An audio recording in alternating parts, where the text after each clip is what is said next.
Apa sih perdamaian dunia itu? Perdamaian dunia adalah sebuah gagasan kebebasan, perdamaian, dan kebahagiaan bagi seluruh negara dan bangsa. Perdamaian dunia melintasi perbatasan melalui hak asasi manusia, teknologi, pendidikan, teknik, pengobatan, diplomasi, dan pengakhiran bentuk pertikaian. Hal tersebut juga dipertegas dalam Undang-Undang Dasar 1945 yang berbunyi bahwa sesungguhnya kemerdekaan itu ialah hak segala bangsa, dan oleh sebab itu maka penjajahan di atas dunia harus dihapuskan karena tidak sesuai dengan pri kemanusiaan dan pri keadilan. Dalam alinea keempat pembukaan Undang-Undang 1945 tersebut, dengan meletakkan kewajiban atas pemerintahan untuk serta melaksanakan ketertiban dunia yang berdasarkan kemerdekaan, perdamaian abadi, dan keadilan sosial. Apa aja sih perwujudan Indonesia dalam perdamaian dunia? Menurut Cipto Wardoyo, ada 4 poin untuk mewujudkan perdamaian dunia. Yang pertama, melalui pendekatan kultural atau budaya. Untuk mewujudkan perdamaian dunia, kita harus mengetahui budaya-budaya tiap daerah ataupun sebuah negara. Dan juga harus mengetahui setiap karakteristik setiap budaya masyarakatnya, agar dapat mengambil langkah-langkah yang tepat dan efektif dalam mewujudkan perdamaian di sana.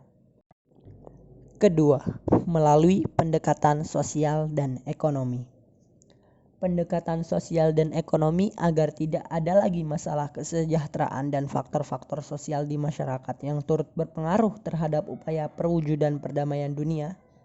Ketika masyarakatnya kurang sejahtera, tentu saja lebih rawan konflik dan kekerasan di dalamnya.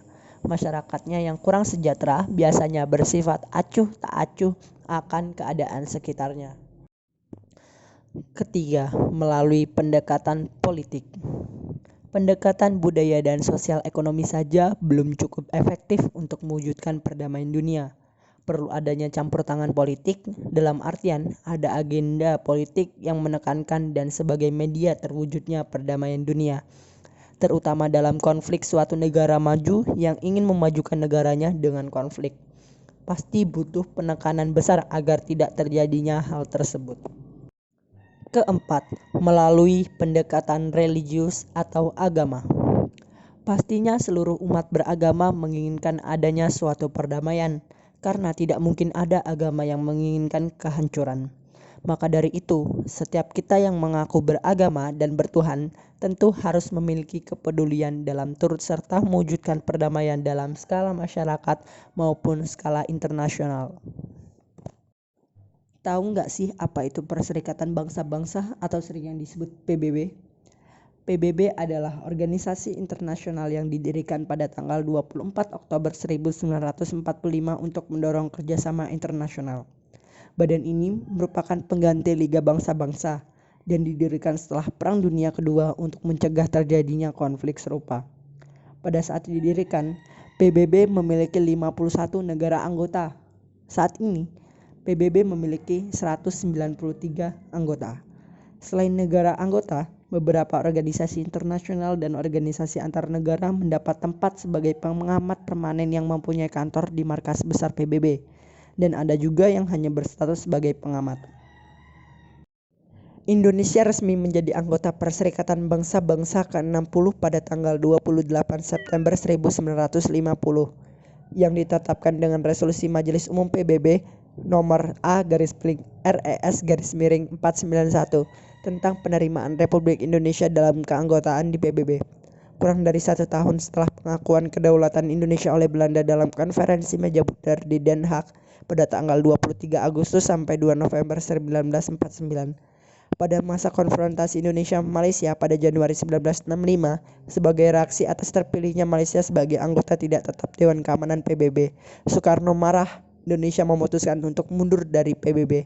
Namun dalam sebuah telegram bertanggal 19 September 1966, Indonesia memberikan pesan kepada Sekretaris Jenderal PBB atas keputusannya untuk melanjutkan kerjasama penuh dengan PBB dan untuk melanjutkan partisipasinya dalam sesi ke-21 sidang majelis. Apa aja aktivitas Indonesia dalam Perserikatan Bangsa-Bangsa? Yang pertama, Indonesia menjadi anggota Majelis Umum PBB semenjak tahun 1951. Indonesia pernah sekali ditunjuk sebagai Presiden Majelis Umum PBB pada tahun 1971 yang pada saat itu diwakili oleh Adam Malik yang memimpin sesi ke-26 sidang Majelis Umum PBB. Yang kedua, Indonesia telah terpilih sebanyak 4 kali sebagai anggota tidak tetap di Dewan Keamanan PBB. Yang ketiga, Indonesia menjadi anggota Dewan Ekonomi dan Sosial PBB untuk 11 periode. Indonesia pernah dipilih 2 kali sebagai Presiden Dewan Ekonomi dan Sosial PBB pada tahun 1970 dan 2000 dan dipilih sebagai wakil pada tahun 1969, 1999, dan 2012. Yang keempat, Indonesia telah terpilih sebanyak 3 kali sebagai anggota Dewan Hak Asasi Manusia PBB semenjak dewan tersebut dibentuk pada tahun 2006. Apa tujuan dibentuknya Perserikatan Bangsa-Bangsa? Yang pertama, menjaga perdamaian dan keamanan dunia. Yang kedua, memajukan dan mendorong hubungan persaudaraan antar bangsa melalui penghormatan hak asasi manusia. Yang ketiga, membina kerjasama internasional dalam pembangunan di bidang ekonomi, sosial, budaya, dan lingkungan. Yang keempat, menjadi pusat penyelarasan segala tindakan bersama terhadap negara yang membahayakan perdamaian dunia. Dan yang kelima, menyediakan bantuan kemanusiaan apabila terjadi kelaparan, bencana alam, dan konflik bersenjata. Di sini saya akan menjelaskan mengenai peran Indonesia dalam perdamaian dunia. Nah, kontribusi Indonesia dalam menjaga perdamaian dunia itu terbagi menjadi 6. Yang pertama yaitu Konferensi Asia Afrika, yang kedua Kontingen Garuda, yang ketiga Gerakan Non-Blok, yang keempat membentuk ASEAN, yang kelima Sengketa Laut Tiongkok, dan yang terakhir ada anggota tidak tetap Dewan Keamanan PBB. Di sini saya akan menjelaskan mengenai Konferensi ASEAN Afrika dan Kontingen Garuda. Jadi, seperti yang kita ketahui, Indonesia menjadi salah satu pelopor tercetusnya Konferensi Asia Afrika yang tujuannya adalah menghimpun persatuan negara-negara Asia Afrika yang pada saat itu baru memperoleh kemerdekaan, mempromosikan serta meningkatkan kerjasama antar negara dan menentang segala bentuk penjajahan. Dalam suatu negara, pastinya tidak dapat berdiri sendiri, seperti halnya individu sebagai makhluk sosial. Negara tentunya akan memerlukan negara atau komponen yang lain. Bahkan ada pula negara yang memiliki keterkaitan serta ketergantungan dalam aspek ekonomi, sosial, dan politik. Jika adanya keterkaitan antar negara dengan negara lain tersebut, tentunya ada sebuah hubungan yang baik. Salah satunya merupakan negara kita sendiri, yaitu negara Indonesia dengan negara-negara lain, di mana masyarakat global ditandai dengan adanya saling ketergantungan antar bangsa, adanya persaingan ketat dalam suatu kompetensi, dan dunia cenderung berkembang ke arah perebutan pengaruh antar bangsa, baik lingkup regional maupun lingkup global. Di sini saya akan menjelaskan mengenai Konferensi Asia Afrika. Konferensi Tinggi Asia Afrika, disingkat KTT, Asia Afrika atau KAA. Kadang juga disebut dengan Konferensi Bandung, adalah sebuah konferensi antara negara-negara Asia dan Afrika yang kebanyakan baru saja memperoleh kemerdekaan. KAA diselenggarakan oleh Indonesia, Myanmar, Sri Lanka, India, Pakistan, dan dikoordinasi oleh Menteri Luar Negeri Indonesia Sunario. Pertemuan ini berlangsung antara 18 April hingga 24 April di tahun 1955 di Gedung Merdeka, Bandung, Indonesia, dengan tujuan untuk mempromosikan kerjasama ekonomi dan kebudayaan Asia Afrika dan melawan kolonialisme atau neokolonialisme Amerika Serikat, Uni Soviet, atau negara imperialisme lainnya. Asia Afrika ini sendiri dipimpin oleh 5 sosok, yaitu Ali Sastroamidjojo yang berasal dari Indonesia, Sir John Kotelawan yang berasal dari Sri Lanka, Muhammad Ali berasal dari Pakistan, Jawaharlal Nehru yang berasal dari India, dan UNO yang berasal dari Burma atau yang kita kenal sekarang Myanmar. Sebanyak 29 negara yang mewakili lebih dari setengah total penduduk dunia pada saat itu mengirimkan wakilnya. Konferensi ini merefleksikan apa yang mereka pandang sebagai ketidakinginan kekuatan-kekuatan Barat untuk mengonsultasikan dengan mereka tentang keputusan-keputusan yang mempengaruhi Asia pada masa Perang Dingin. Kekhawatiran mereka mengenai ketegangan antara Uni Soviet dan Amerika Serikat, keinginan mereka untuk membentangkan fondasi bagi hubungan yang damai antara Tiongkok dengan mereka dan pihak Barat, penentang mereka terhadap kolonialisme khususnya pengaruh Prancis di Afrika Utara, dan kekuasaan kolonial di Prancis di Aljazair, dan keinginan Indonesia untuk mempromosikan hak mereka dalam pertentangan dengan Belanda mengenai Irian Barat. Dalam KH Bandung, mereka membahas masalah-masalah yang dihadapi negara-negara bekas kolonial Barat yang baru berkembang, mulai dari masalah perdamaian, peran negara dunia ketiga, atau negara berkembang dalam Perang Dingin. Perkembangan ekonomi dan dekolonisasi banyak di antara peserta yang datang, khususnya di Afrika, mewakili dan menyampaikan aspirasi negara-negara yang masih dalam proses kemerdekaan. Aspirasi negara-negara Asia Afrika menghasilkan Dasalisasi Bandung. Dasasila Bandung juga memuat prinsip-prinsip piagam PBB dan 5 prinsip Jawaharlal Nehru, Perdana Menteri India.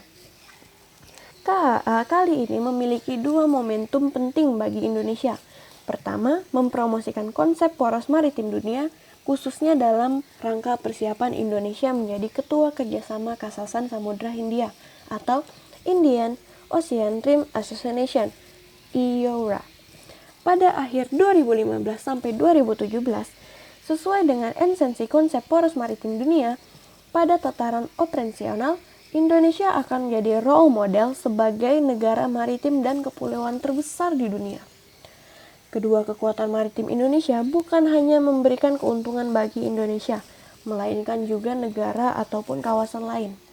Kerjasama sektor maritim sangat potensial dalam hal pengelolaan sumber daya dan hasil laut, termasuk pangan dan energi, pengembangan teknologi kelautan, pembangunan ekonomi maritim, dan memperdayakan masyarakat pesisir.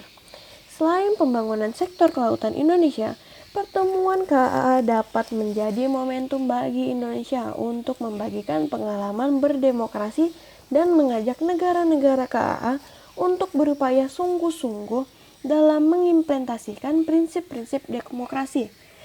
Praktik-praktik demokrasi formal melalui pemilu, baik nasional maupun lokal, memperlihatkan keberhasilan membangun stabilitas politik sejak sekitar 10 tahun terakhir.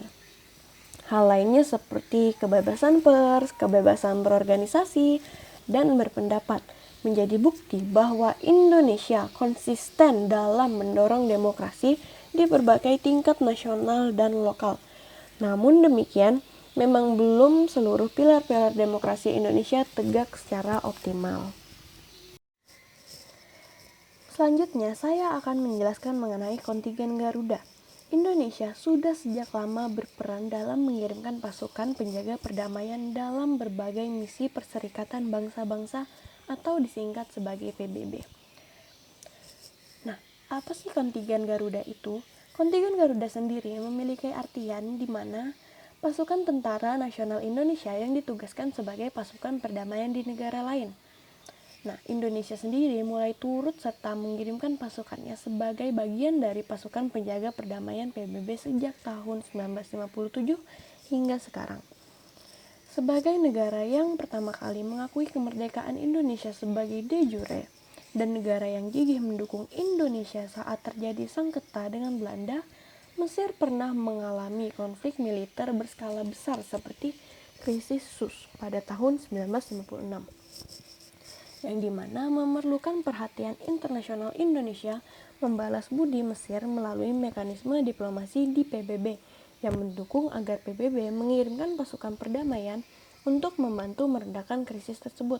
Tidak hanya itu, Indonesia juga menyumbangkan pasukan perdamaian atas nama PBB tersebut sebagai bentuk partisipasi dalam perdamaian sekaligus tanda terima kasih kepada Mesir. Sesuai pembukaan Undang-Undang Dasar tahun 1945 di alinea keempat, salah satu tujuan negara yakni menjaga ketertiban dunia berdasarkan kemerdekaan, perdamaian abadi, dan keadilan sosial. Berikutnya, Indonesia tak henti mengirimkan kontingen Garuda ke berbagai negara di dunia dalam jumlah besar.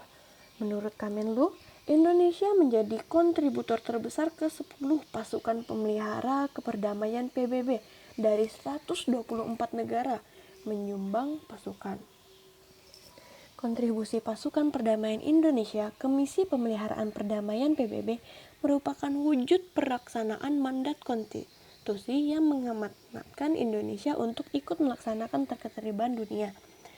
Pengiriman pasukan perdamaian PBB juga merupakan instrumen pencapaian politik luar negeri, sekaligus sebagai sarana peningkatan kapasitas dan profesionalisme personil TNI dan Polri. Yang menarik lagi, Presiden ke-6 Indonesia yaitu Bapak Susilo Bambang Yudhoyono adalah salah satu kepala negara di dunia yang pernah bertugas sebagai pasukan penjaga perdamaian PBB. Beliau bertugas di Bosnia sebagai Chief Military Observer pasukan penjaga perdamaian PBB pada tahun 1995 hingga 1996. Di sana, Bapak SBY membawahi sekitar 650 perwira berpangkat kapten hingga kolonel dari 29 negara. Sengketa Laut Tiongkok. Sengketa Laut Tiongkok Selatan merupakan tantangan bagi stabilitas kawasan termasuk Indonesia yang sedang menyongsong abad Asia. Sengketa ini menjadi ancaman bagi pertahanan Indonesia karena lokasi yang diperebutkan berada di dekat perbatasan Indonesia. Selain itu, sengketa ini juga menjadi salah satu isu politik yang menjadi ganjalan di ASEAN.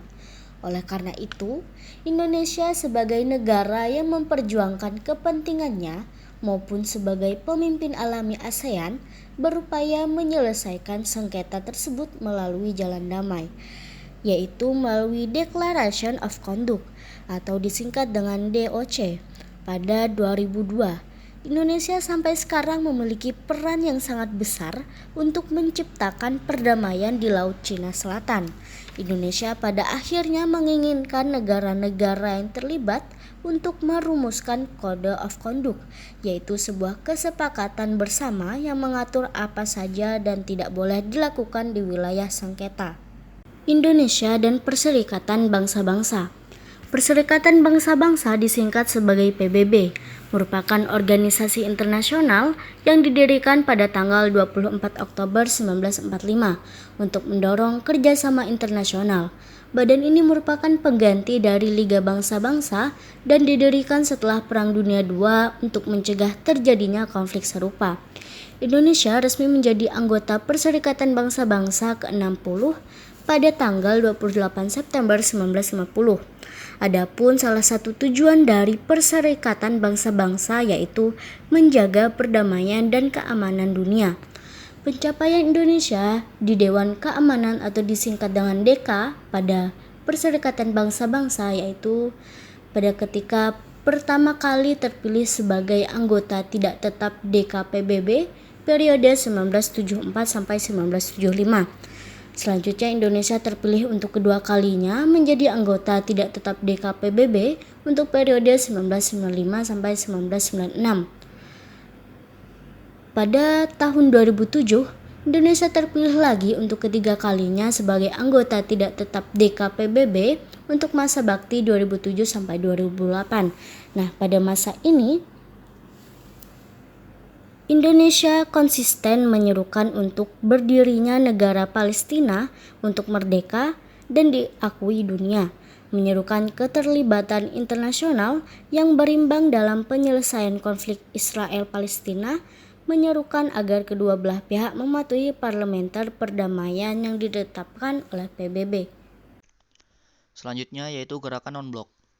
Indonesia menjadi salah satu pelopor yang tergabung dalam gerakan non-blok, sebuah perhimpunan dari bangsa-bangsa yang tidak beraliansi dengan negara-negara dengan kekuatan besar manapun. Pada saat itu, Soekarno bersama dengan beberapa pemimpin negara lainnya mendeklarasikan keinginan mereka untuk tidak terlibat konfrontasi yang muncul menanggapi terjadinya perang dingin antara blok barat dan blok timur. Saat ini, organisasinya beranggotakan 120 negara. Ketika Indonesia menjadi ketua GNB pada tahun 1992, Indonesia berperan nyata bagi perdamaian dunia, seperti memberikan sumbangan bagi penyelesaian masalah Republik Demokrasi Rakyat Korea, Bosnia, Herzegovina, dan penyelesaian utang luar negeri negara-negara berkembang. Presiden Soeharto saat itu mengusulkan untuk negara terbelakang diperlukan penyelesaian utang sekaligus, dan bukan penjadwalan kembali utang secara berkali-kali selama bertahun-tahun. Beberapa peranan Indonesia dalam gerakan non-blok adalah: 1. Sebagai salah satu negara pemrakarsa berdirinya gerakan non-blok.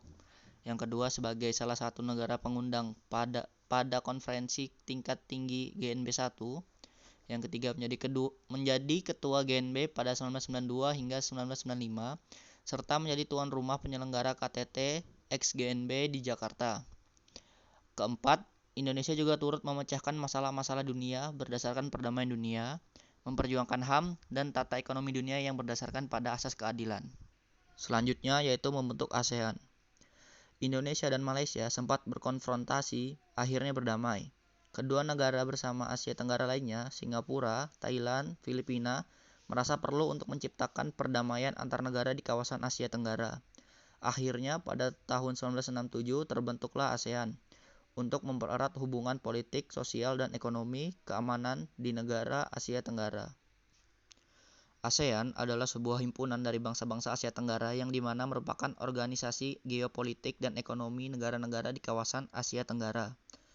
Tugas utama dari ASEAN adalah untuk saling bekerja sama, menciptakan kedamaian dan keamanan bagi masyarakat. Dalam ASEAN, Indonesia memiliki beberapa peranan penting. Di antaranya ialah: yang pertama, sebagai salah satu negara yang mempelopori berdirinya ASEAN. Kedua, ikut aktif dalam menjalin hubungan ASEAN yang dimana dilakukan dengan negara-negara maju. Yang ketiga, sebagai negara yang membentuk komunitas keamanan. Keempat, sebagai negara yang memberikan fasilitas kepada pengungsi. Kelima, sebagai negara pembebas Moro di Filipina. Keenam, sebagai negara tempat KTT ASEAN yang pertama. Yang ketujuh, sebagai perantara perundingan damai. ASEAN memiliki beberapa prinsip, diantaranya sebagai berikut, yaitu menghormati kemerdekaan, kesetaraan, kedaulatan identitas nasional, serta sebuah integritas wilayah negara anggota. Menolak adanya agresi, penggunaan kekuatan, maupun ancaman yang menentang hukum internasional. Bersama-sama bertanggung jawab dan juga berkomitmen dalam meningkatkan keamanan, kemakmuran, dan perdamaian di wilayah ASEAN. Apa sih peranan Indonesia dalam membantu menyelesaikan konflik di berbagai negara? Yang pertama, Thailand berdamai saat era Soeharto. Perdamaian Thailand berawal pada awal periode 1980-an saat Presiden Filipina Ferdinand Marcos berusaha mencari dukungan dari negara-negara Timur Tengah dan Indonesia untuk menyelesaikan konflik dengan bangsa Moro di Mindanao. Saat itu, Moro ingin merdeka dan memisahkan diri dari Filipina. Yang kedua, konflik perbatasan Thailand dan Kamboja. Indonesia sebagai ketua ASEAN menggelar kedua, konflik perbatasan Thailand dan Kamboja.